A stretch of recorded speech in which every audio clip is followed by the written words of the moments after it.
네, 안녕하세요. 멘탈이 전문가의 촬영입니다. 네, 요동치는 금리 예측치의 변화로 혼잡했던 2월달이 모두 끝이 났습니다. 마지막 거래일 3대 지수는 소폭 하락하여 마감했는데요. 오늘은 무슨 일이 있었을까요? 일단 2월의 거래가 모두 끝이 났는데 1월에 강력했던 상승의 여운 때문이었는지 2월은 별로 느낌이 좋지 않았습니다. 가치주 중심의 다우는 2월에 4.2% 하락하며 가장 약한 모습을 보였고 2023년 들어서도 1.5% 하락하며 최악의 시기를 보내고 있습니다. 다우는 작년 10월부터 추세가 전환되며 추세 전환선을 뚫고 가장 먼저 시장을 들어 올리는 역할을 했지만 역할이 종료된 후에는 순환매가 일어나며 이후 S&P와 나스닥에 공을 넘기고 본인은 쉬고 있는 타이밍이라고 보시면 되겠습니다. 그리고 그 타이밍에 시장 약세까지 겹치면서 하락폭이 커진 것이죠. 그리고 S&P는 2월에 2.6% 하락했지만 2023년 들어서는 3.4% 상승했습니다. 여러 차례 말씀드렸듯 S&P는 현재 추세의 기로에 서 있습니다.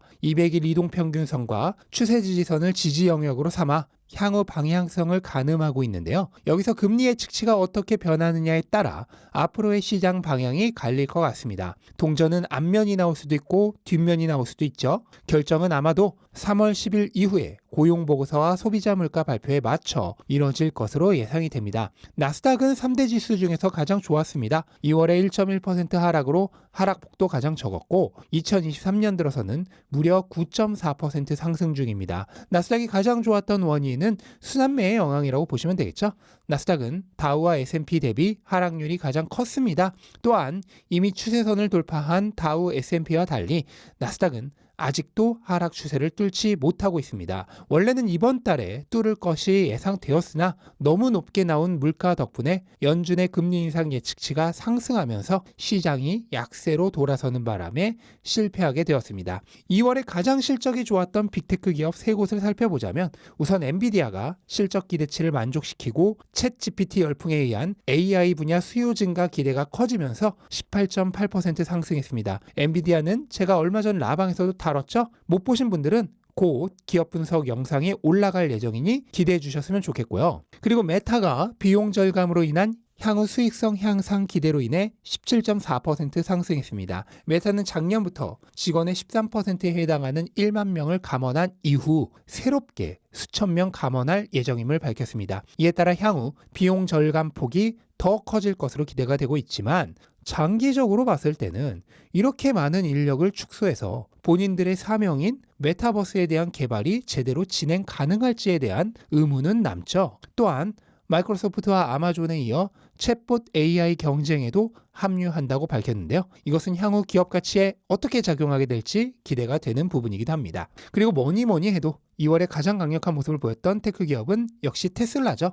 경쟁 기업인 루시드가 자신들이 예기했던 만큼의 성장을 전혀 보여주지 못하면서 20% 넘게 하락한 것과 달리 테슬라는 2월에 18.8% 상승했습니다. 테슬라가 최근 시장 약세 속에서도 홀로 상승할 수 있었던 요인은 첫째로는 지나치게 하락했던 가격에 대한 기술적 반등이 있겠고요. 둘째로는 테슬라의 최대 불확실성이었던 수요 감소와 일론 머스크 노이즈가 최근 모두 해소되고 있는 모습을 보였기 때문입니다. 그리고 마지막으로 빼놓을 수 없는 것이 3월 1일에 있을 투자자의 날에 대한 기대감 때문이죠.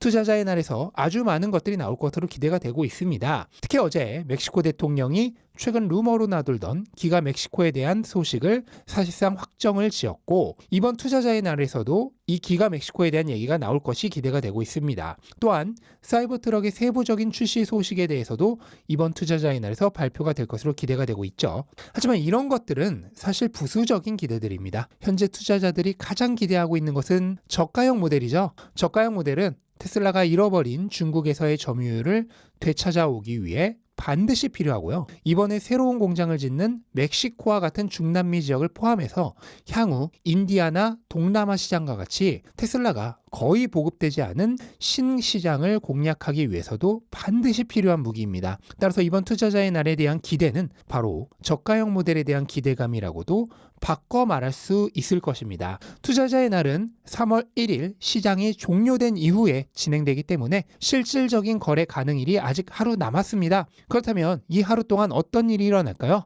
이렇게 큰 이벤트가 있으면 보통 그 이후 주가가 위로든 아래로든 크게 변동이 일어날 수 있습니다. 따라서 사려는 사람이든 팔려는 사람이든 어느 한쪽에 베팅하지 않는 것이 가장 좋죠. 사려는 사람은 전후에 나눠서 사고 팔려는 사람도 전후로 나눠서 팔면 됩니다. 이게 바로 리스크 평준화죠. 개인적으로 이번 투자자의 날 이후 주가의 향방을 주게 될 핵심 소식은 역시나 저가형 모델이라고 생각합니다. 저가형 모델에 대한 출시 일정까지 구체적인 계획이 나오게 되면 투자자의 날 이후 상승할 수 있다고 생각합니다. 하지만 그런 구체적 계획 없이 러프한 개발 상황에 대한 보고나 아예 저가형 모델에 대한 언급이 없다면 투자자의 날 이후 뉴스의 팔아라가 나올 가능성이 확률적으로는 더 높다고 생각합니다. 테슬라의 주가는 최근 나스닥이 조정을 받는 와중에도 홀로 조정을 받지 않았습니다. 그건 누가 뭐라고 해도 투자자의 날에 대한 기대감 때문이죠. 따라서 투자자의 날에서 그 기대감을 충족시켜줄 만한 소식이 없다면 뉴스의 팔아라가 나오면서 주가가 하락할 가능성이 큰 것입니다. 그리고 저는 그 기대감 충족의 가장 중요한 부분이 저가형 모델에 대한 구체적인 계획이라고 생각하고 있는 거죠. 돈으로 환산할 수 있는 구체적인 계획이어야 합니다. 미래에 이렇게 엄청날 것이다 와 같은 포부의 선언은 아마도 트레이더들이 뉴스에 파는 것을 막기는 힘들 것입니다. 자, 어쨌든 2월은 이렇게 지나갔고요. 이제 내일부터 3월이 시작됩니다. 3월도 시장이 온통 시끄러울 것이 이미 예정이 되어 있죠. 현재 시장은 금리 예측치 변화에 쫄아서 옴짝달싹 못하고 있고 그 상황에 고용보고서와 소비자 물가 발표 그리고 월말에는 FOMC까지 예정이 되어 있습니다. 결국 시장은 이 이벤트들의 결과를 하나하나 소화해 나가는 과정을 통해 앞으로의 방향성을 결정할 것으로 보입니다. 2023년 초에는 방향성을 확신한 후 무작정 달려가자 하는 분위기였다면 이제는 돌다리도 두드려보듯 하나씩 두드려보고 확인한 다음에 조금 더 갔다가 다시 한 번 더 두드려서 확인해보고 또 딱 그만큼만 더 나아가는 그런 조심스런 무빙으로 바뀔 것으로 생각이 됩니다. 하지만 어느 쪽이 되었건 너무 걱정하실 필요는 없습니다. 어차피 시장은 이제 막 바닥을 찍고 반등한 초기에 불과합니다. 나스닥은 아직 추세 전환조차 못했습니다. 이제와 잠깐 뒤로 돌아간다 하더라도 어차피 금리 인상은 올해 안에 종료가 되기에 시장 회복이 몇 달 뒤로 밀리는 것뿐입니다. 그 사이에 보너스와 같은 목돈이라도 생기시는 분들은 오히려 고마워하셔야 할 수도 있습니다. 할인가에 줍줍할 시간을 조금 더 주는 것이니까요. 현재 가격은 이제 막 반등이 시작되는 초입에 불과하죠. 여기서 조금 더 머문다고 해서 너무 슬퍼하실 필요 없습니다. 그냥 더 살 시간을 주는구나 정도로 마음 편하게 생각하시면 되겠고요. 아직 제대로 된 반등은 시작도 안 했습니다. 지금은 얼마에 사시든 반등 초기 가격에 사신다고 생각하고 일희일비하지 않으셨으면 좋겠습니다. 결국 봄은 올 것이고 그때 할인가에 열심히 모아두셨던 분들은 순식간에 자산이 폭증하는 경험을 하실 수 있으실 겁니다. 네, 그리고 제가 직접 진행하는 북클럽이 내일까지만 모집을 할 예정입니다. 파릇파릇한 봄을 느끼면서 같은 관심사로 뭉친 여러 좋은 분들과 함께 즐거운 분위기 속에서 책도 읽고 경제 공부도 하는 시간을 보내시고 싶으신 분들이라면 누구나 참여 가능합니다. 시즌5는 또 언제 열릴지 아예 열리지 않을지도 모릅니다. 내일까지만 모집하는 북클럽 시즌4에 참여해서 어려운 시기 함께 헤쳐나가는 것은 어떨까요? 네, 이것으로 오늘 영상을 마치도록 하겠습니다. 영상 도움되셨다면 구독과 좋아요 부탁드리고 즐거운 하루 되시기 바랍니다. 감사합니다.